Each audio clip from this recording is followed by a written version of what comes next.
Arteta would be the youngest manager ever to win the Premier League. I think Arsenal would edge it as an achievement for those reasons, because Arteta's also up against two all-time great managers. For which manager, asks Rick, would it be the biggest achievement to win the league this season? Would it be Pep to make it 4 in a row? Would it be Klopp with all the injuries the club's had and the fact that he's moving on? Or Mikel Arteta bringing it back to Arsenal 20 years since the last one in 2004? What do we think, chaps? Jim, I'll come to you first. What's your take? So, interestingly, the way the question is phrased is interesting in itself, because actually, whoever wins the league, it is a significant achievement for any of them. It's great, because isn't it? If we sort of do it methodically, 4 in a row has never been done. So regardless of everything that is said about City and the asterisks and whatnot, no one's ever managed to do it before, and you can't take away maybe you can take away, but that's an incredible sporting achievement. They are at the moment on for a double treble, which is astonishing and would be completely unprecedented. I don't think anyone's done it 4 in a row in the history of English football, not just the Premier League. Well, there you go. So it's a big achievement, and that's what I like so much about this Premier League title race, Vish. It's just the idea that whoever wins it, it's a pretty good story. It's a parting gift for Klopp. It's a 4 in a row unprecedented achievement for Guardiola, or it's a culmination of all the amazing work that Mikel Arteta's done as Arsenal go back to the top of the tree for the first time in 20 years. They can truly, genuinely say they've been able to go some way towards replicating what Arsene Wenger did, who was not the all-time legend at their club, probably, or certainly one of them. So whoever does it, it won't be Man United, is what I'm saying. Who have done it 3 in a row, 99, 2000, 2001, they did it 3 in a row. United did it 7, 8 and 9 as well, 3 in a row. And of course, Man City are on 3 in a row at the moment. It's hard to keep doing it, isn't it? So looking at it from Liverpool's point of view, I think that the achievement would come from the amount of injuries they've had, but not just that. It's been the seamless integration of youth in a season where they weren't really expecting to have to do that. And the way Klopp has got those kids settling in and kept that fire in the belly and kept that real sense of momentum from them is amazing. You have to factor in the expectation at the start of the season. I think people were really thinking, get back in the Champions League. And see where you go from there. Obviously, at this point, we didn't know that Klopp was going to leave. I don't think even he knew that. So that's been really impressive. The integration of his signings has been really, really impressive. And all of that suggests a manager at the peak of his powers. For Arsenal, I think for them to win the league, it would have to be probably their best season ever. Really, probably in terms of the points total that it will take. The culture change that was needed was massive. That's been a gradual thing, but it's happened. They've also had a couple of key players missing. Thomas Partey and Jurien Timber, you would expect to have been first-team players, heavily involved, but both have been unavailable for the most of the season. And Arteta would be the youngest manager ever to win the Premier League for him to do that. So, for me, I think Arsenal would edge it as an achievement for those reasons, because Arteta's also up against two all-time great managers at the peak of their powers, with all the experience. Then the question was, for which manager? For which manager? I think for Arteta. Yeah, and I agree. Yeah, not least because he was building from a lower base, and I appreciate Klopp did similar. But if we're looking specifically about this season and with the squad improvements that have been made over last summer, and even the change in play as well, I think it is Arteta for me. What Jim was saying about the introduction of youth from Klopp, I think that's really impressive. I'd actually say that maybe it's a season later than anticipated, partly due to injuries through Harvey Elliott and Curtis Jones. Kwanzaa in particular this season has been exceptional, especially the volume of games he's had to play at centre-back, considering it wasn't really a problem area that you'd look at Liverpool and think, right, you need cover there, considering the options they had at their disposal. But I think generally, from Arteta's perspective, just the emotion around the club at various points over the last 5 years. I think the way that he's had to turn over players, getting rid of someone like Aubameyang, who was quite an influential presence in that dressing room for bad reasons by the end of it, and especially having him as club captain. I think the way they did that, considering, and I always go back to this, and I think it's worth going back to, considering how things ended with Aubameyang when that big song and dance about whether he'd sign a new contract, and they gave it the big I am. There I think it was an hour before the announcement where there was a live stream of a Black Panther mask. Do you remember that? Yeah, yeah. And it was this whole thing about like, this is the thing we've been waiting for. This is the guy we're going to pin everything on. And it in another situation, or rather in another timeline, that tanks the club for a further 2-3 years, doesn't it? Yeah. And the fact that it didn't, and that they've come through, and maybe actually they got away with a couple of big signings in that they missed out on Vlahovic, they missed out on Mudryk, and that allowed them to spend money elsewhere in areas that, not just Declan Rice, but Zinchenko, Jesus, and maybe a couple of others as well. But probably allowed them to give big new deals to tip players as well. Yeah, also something that some people don't really consider. So I think for that reason, Arteta, for me, would be the bigger achievement for him. I think it shows the joined up thinking at the club as well, in that the top targets in that window were Mudryk and Caicedo, and they ended up with Trossard and Jorginho, who have both been brilliant. So there was clearly a list. It's thought out and considered, and they've executed it really well. I think on Liverpool, what's really interesting about their squad balance is it's tempting to think, actually, well, they've won the league before fairly recently, so that puts them in good stead. But actually, there's only 10 squad members left. One of those is Kevin Kelleher. Curtis Jones and Harvey Elliott were in the title-winning squad, but barely played as well. And then you've got Joel Matip and Andy Robertson, who've been injured for big parts of this season. So actually, it is a very different squad. Of course, Salah as well missed a lot of games. Yeah. Very, very different squad from the one that won the league. So I mean, credit goes there too. Totally, and I think what's the beauty in this question from Rick, which is why we selected at the top of the show, I think, is that it really makes you realise that each manager is in a very different kind of phase. Yeah. Like you look at Arteta, out of those three, is really the young buck. You said he'd be the youngest manager to win it. It's an incredible achievement if he doesn't win it. What he's been able to do there and brought the belief back. But belief only takes you so far. The belief needs to blossom into hardcore trophies, and they've won the FA Cup and stuff, but that's not the same really these days. Klopp is.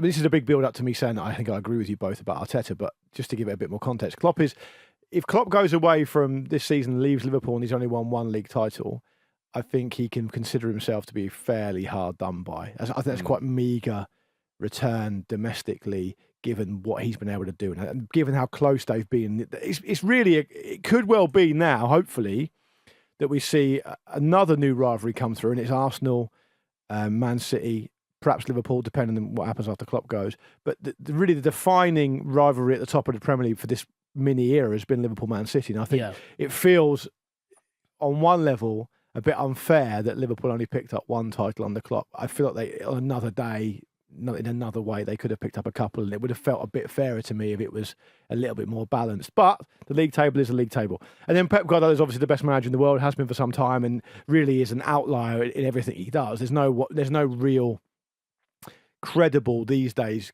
contender to be a better manager than him in world football. Yeah. So they're all at different phases. There's different things to credit all of them. I do think perhaps a little bit more has been made of Liverpool's injuries than is necessary, given that City have also lost keeper. I mean, De Bruyne has had a massive. I mean, a lot of people would have said start of this season. I'm not saying he's was the best player in the world, but he's in the conversation, which is really all you can ask for. He missed a massive part of the season.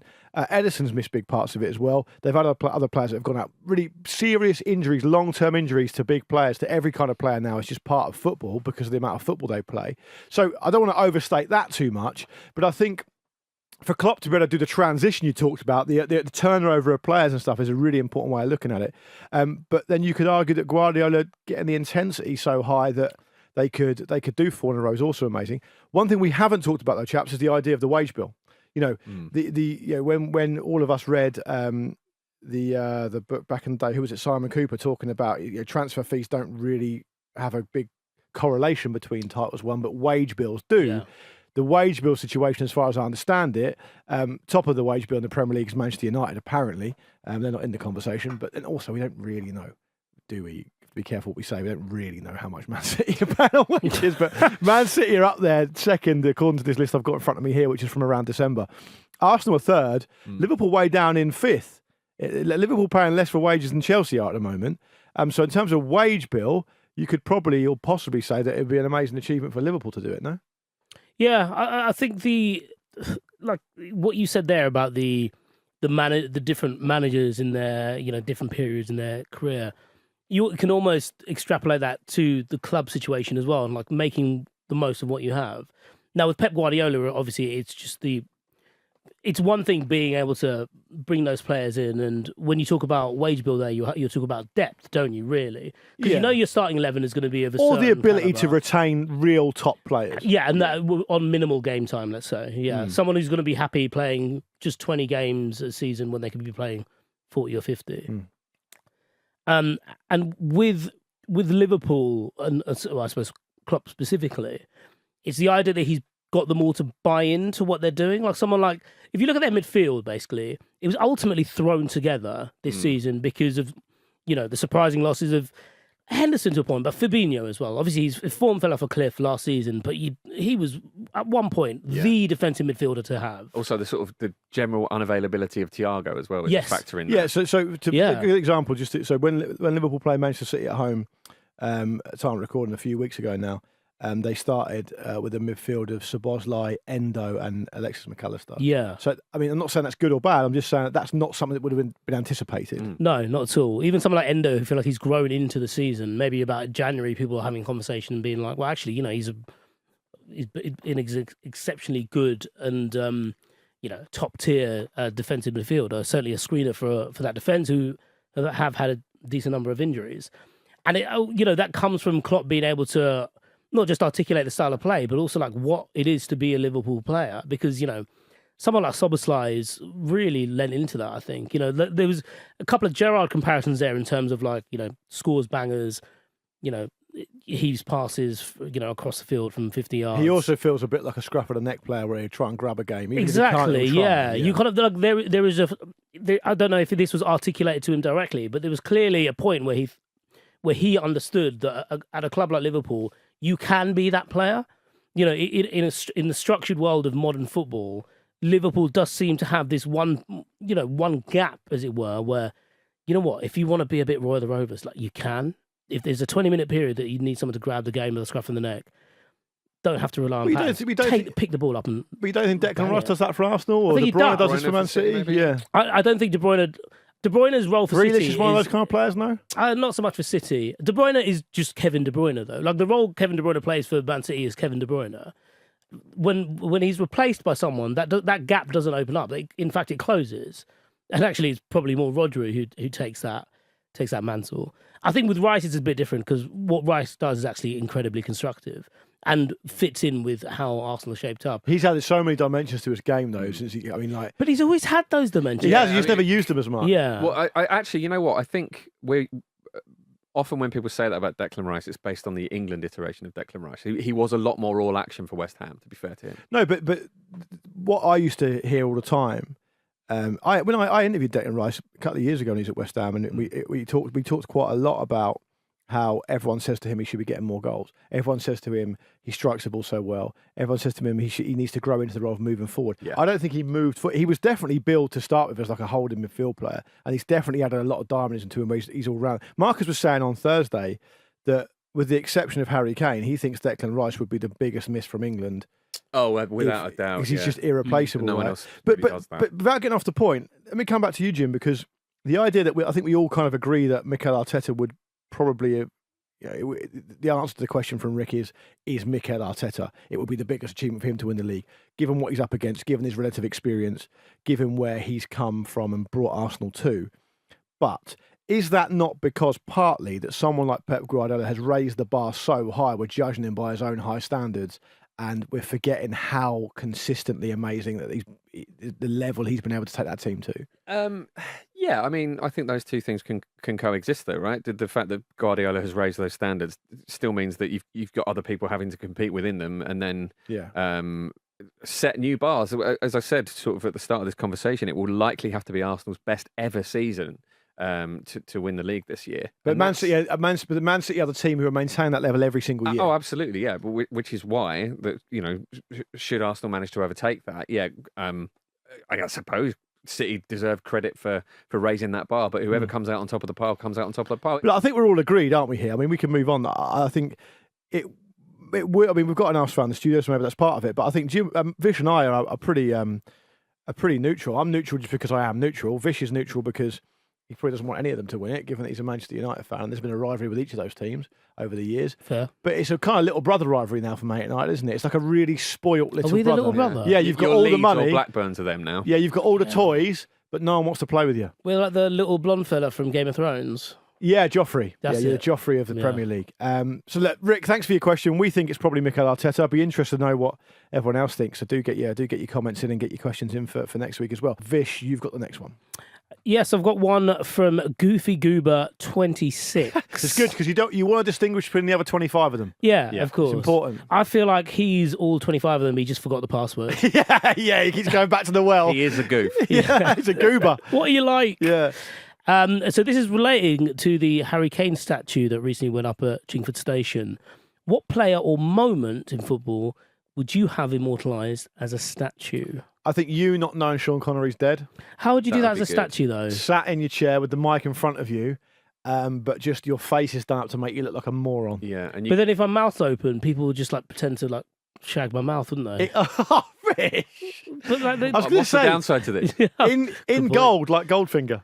It's a tribute. Yeah, fair. You can get those statues that have you can basically listen to a bit of pre-recorded audio with an app. So maybe we could actually have yeah. That's nice. have the footage of you not knowing Sean Connery You know what, when I went- inside it. When I went around the Roman baths in Bath, it was the audio tour information was done by Bill Bryson. Oh, nice. It's quite good. That is good. I liked it. Yeah, it's quite Get. sardonic. Yeah. Sometimes they do the sound effects, don't they? So Yeah. you can hear like running water. And it's before Bill Bryson went proper old man bitter as well. So it's actually very kind of sardonic and quite wry. It was good. You might as well go first, Jim. Yeah. So it's a lot of it is about the location of the statue, isn't it? So I'm I tempted. think you've got to incorporate the location as Yeah. well in your answer. So Diego Maradona outside Peter Shilton's house. It's an old thermos head simply cannot get over it. With like Can he his- thermos head Shilton? shushing him. I think Shushing of the incident, of the hand of God incident. But okay, the other round shushing him. Yeah, sure. He's shushing him in midair. You edit it. Why did Diego Maradona call Peter Shilton a thermos head? Thermos head is an insult he uses, isn't it? And it isn't just Peter Shilton. Yeah. I think it means Hothead. it's hothead or God knows what it actually means. Thermos have done really well out of that. They That's have, That's yeah. a brand name, You know Thermos. what you could do as well, if it's the action of Maradona, putting the ball past him, you could steal Shilton's house keys and put them on top. So when he reaches to get them down, He you've has to get basically up there. recreated it. Photo opportunity as Yeah. well. Yeah. That'd be brilliant. Absolutely fantastic. Similarly, John Terry outside Stringfellows. Yeah. No idea if he ever went in there, but it's the sort of association that I think is right for the man. in, John, his kit, presumably. In his kit, Yeah. John Terry on his arse on a penalty spot. I've got one. Michael Jackson at Fulham. That'd look take it amazing, wouldn't it? Yeah. Re-up it, baby. Why on earth would you? What association is there? Doesn't matter. Right, Just put it exactly, in. doesn't matter. No, my one would probably be probably David Nugent's face and the expression he makes to Jermaine Defoe when he stole that goal against Andorra for England. That is 17 years ago this week. Wow. Wow. So it's actually March 28th, 2007, the week or two before we started the Ramble. It was the third goal against Andorra in the qualification campaign for Euro 2008. A glorious period for the England team. I think we can all agree that qualification period went really well. But one of the very first games, possibly the first game we talked about on the Ramble, official Ramble historian Marcus Spiller will need to confirm that.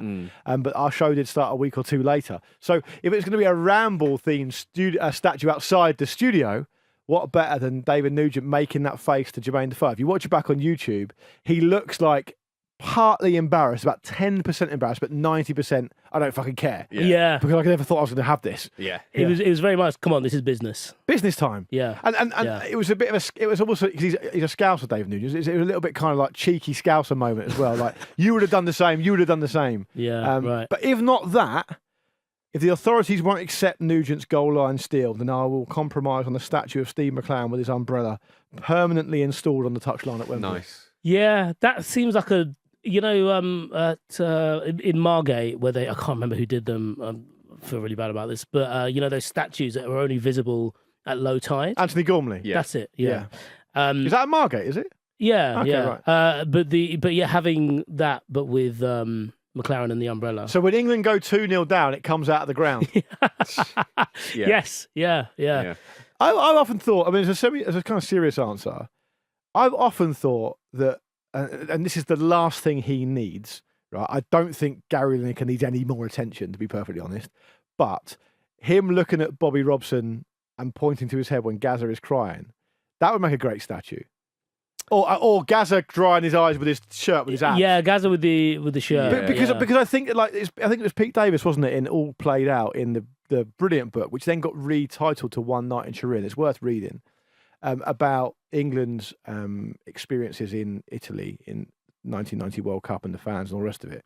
I think it's him who said those tears from Gascoigne basically watered the green shoots of the Premier League. Yeah. The authorities for the first time saw the power of that and thought, actually, we've got this all wrong with football. We see football fans as like enemies and stuff, but actually they're marketable. Like they're a product we can exploit basically because this game is massive and we need to change how we feel. And Pete Davis, I think it is. I don't want to misquote him, but I think he makes the argument that it was Gascoigne's emotional response and everyone's response to him that made people realise how big the kind of the sport could be in this modern era.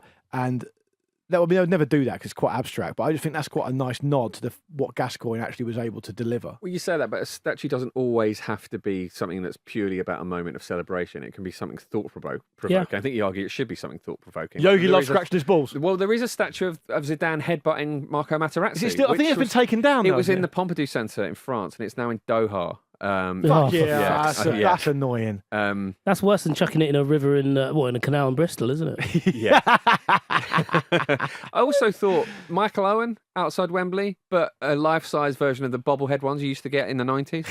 Owen's not. I mean, there's probably more out there already.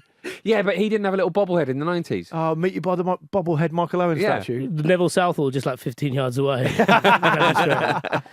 I actually thought Cantona kicking the Crystal Palace fan.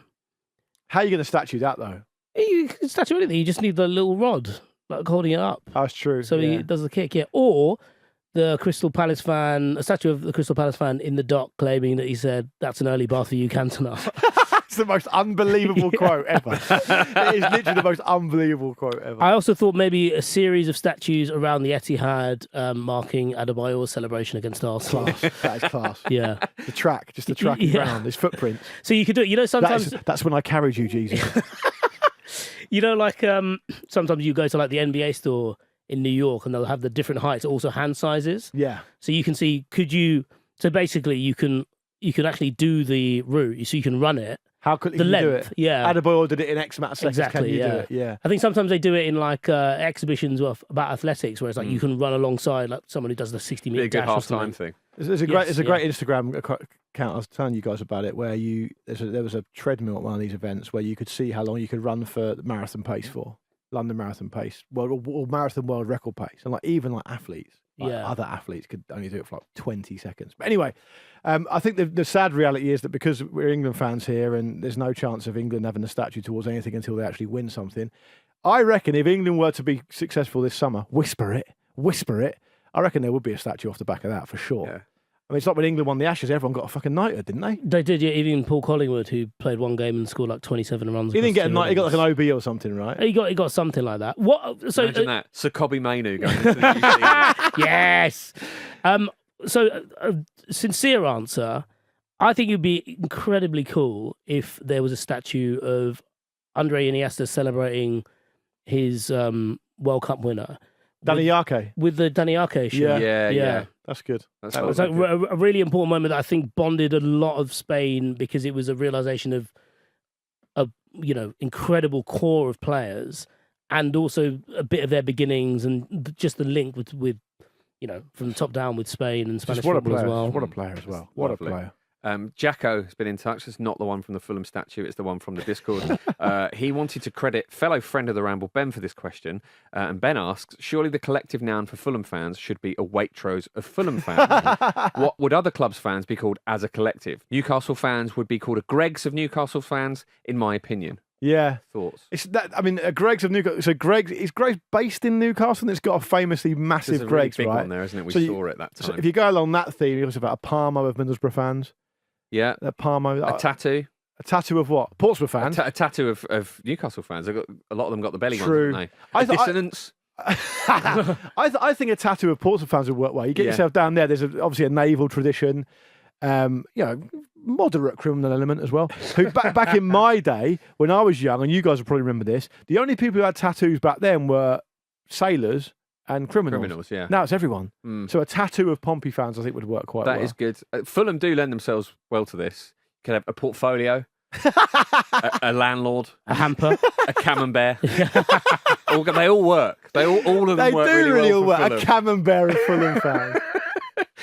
That is absolutely brilliant. I was trying to think of like something, a boardroom of Arsenal fans. Yeah. Nice. That's generally their kind of. We've had this conversation before, many, many years ago, and I think we settled on a brioche, which still works. Of but Arsenal. a boardroom I like is that. nice. A yesterday of Man United fans. Oh, don't do that. I was thinking a reminiscence. Very Some of them good. are quite poetic, That's aren't they? good. A yeah. reminiscence. And, of course, an irrelevance of Southampton fans. Indeed. After West Ham beat Arsenal at the Emirates earlier in the season, I got a drive-by tweet from a West Ham fan who just said, "Smug Arsenal fan." So it's with him in mind that I say a gout of West Ham fan. I mean, he's not wrong, though, is he? He's not massive. I mean, he's not massively wrong. I mean, I've sat I don't opposite think I'm you. that smug. I've sat opposite you on this show many times when Arsenal had a big win, and It's reasonable, isn't it? I've been To brought. enjoy your team winning. I've been brought up properly. I would Yeah. never use the word smug about any of my colleagues or friends. But if other people do, that's for them to say. I couldn't possibly comment in any detail. But I don't think it's inaccurate. It's not the most inaccurate thing I've heard. It wouldn't be an Adonis of Jim Campbell, would it? Give me a month. Is that all you need? Yeah. You had a glow up, though. You've had a glow up. Glow down again. I'm mid-glow at the moment. So if you had a glow up to 10, what number are you on now? I'm probably on about 5 now. So I've got work to go. Plateauing? Are you glowing? Glowing. Yeah. A twilight of Jim Campbell. A twilight of Jim Campbell. I've got one. 115 Man City fans. Nice. An obstruction was my thought for those. Oh, yeah, Obstruction of City You've got fans. all the answers here, Jim. This is very good. I think that's probably. I mean, we can't really wrap this shot without doing a Chelsea one. A beneficiary. Yeah, possibly. Beneficiary. And best I could think of. I've got one for you. Go on. They'll love it. A union of Chelsea fans. Because they're famously very left wing, Yeah. aren't they? Very, very supportive of left wing political causes. And on that note, that's the way to finish this week's Ramble Mailbag. Thank you for listening to the Football Ramble Mailbag, part of the Acast Creator Network. We're back on Monday with a brand new ramble straight off the back of that predicted barn burner between Manchester City and Arsenal. Can't wait for that one. In the meantime, follow us on X, TikTok, YouTube, and Instagram at Football Ramble, and follow us on Spotify as well. I can't let it go without saying that I don't want to call them X, but it says here Twitter is now known as X. So get your tweets in on X and keep the Musketeer happy. It's goodbye from Vish. Goodbye. It's goodbye from Jim. See ya. It's goodbye from me as well. Goodbye. Thanks for watching a clip from the Football Ramble podcast. Don't forget to subscribe so you never miss a video. And if you're feeling extra generous, why don't you like this video? Why don't you like this video?